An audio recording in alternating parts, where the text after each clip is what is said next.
biggest bottleneck that I see a lot of the labs running into today.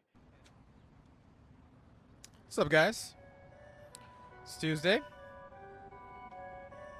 Let's do this Tech Tip Tuesday thing. So let's talk a little bit today about water heaters and recovery. And just for the sake of this conversation, let's stick to butane, just to keep the numbers nice and easy and relevant for everyone.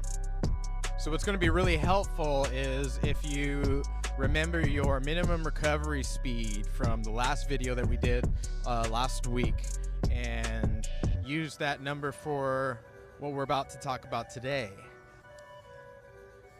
The other number that we learned quite a bit about last week was for every 4 kilowatts of heating energy that we have, we got 1 pound of butane vapor.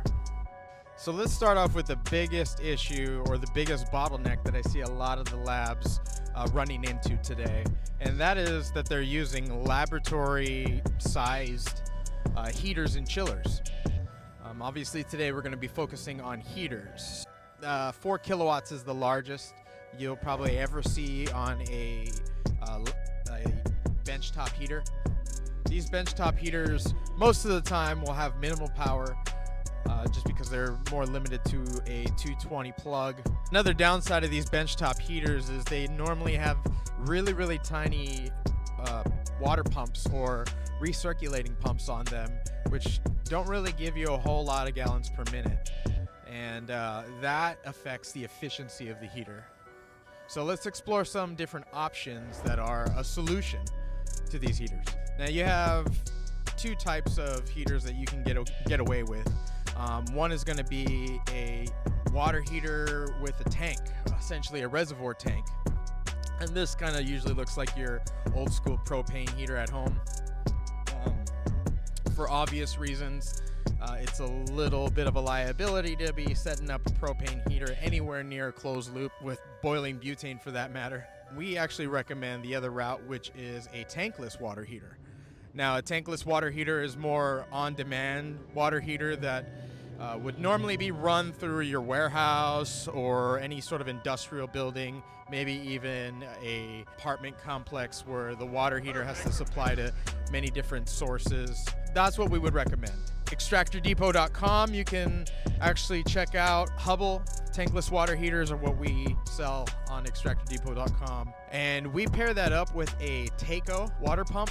Some people call it Taco. The manufacturers themselves came and visited us and reminded us that it was Taco. Taco water pump that we pair up with all of our Hubble heaters, and that one goes 32 gallons per minute. Why is gallons per minute important anyway? The pumping speed is going to be directly attributed to how efficient your heater is working. Now, the faster you can pump the water through the jackets, the more times that one single volume of water is going to be going back over to the heater. And you want to expose that volume of water to the heater as many times as possible within a minute. Pumping it fast comes with some consequences there. We need a larger diameter. A 1/2-inch diameter is what most jacket ports are supplied with, and these 1/2-inch ports really restrict the flow on larger pumps. A lot of larger pumps that are pumping what we need to, or closer to the 32 gallons per minute, are 1-inch diameter piping. You don't ever want to choke that up, or otherwise you will get an increased pressure.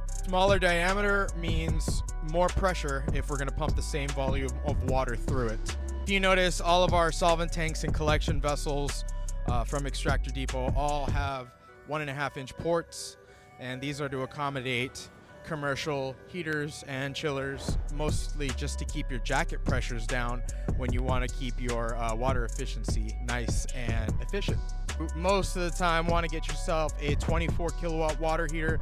That would be the standard that I would recommend. If you do the math with 4 kilowatts per 1 pound of butane recovery, you should be able to go all the way up to 6 pounds a minute. That's a little unrealistic because we also like to account for efficiencies, right? And that's going to be how far away the heater is from the actual process. Are we insulated or not? What materials are these pipings made from? We'll be losing heat energy all through that. If you guys need to refer to a diagram, the Hubble tankless water heaters have a great diagram on how to build your own piping and all the required components needed to build a successful, efficient industrial water heating system. All right, guys, until next week, make sure to follow, if you don't already, Extractor Depot, Extractor Depot OKC, Extractor Pros, and we'll see you guys next week for a chiller discussion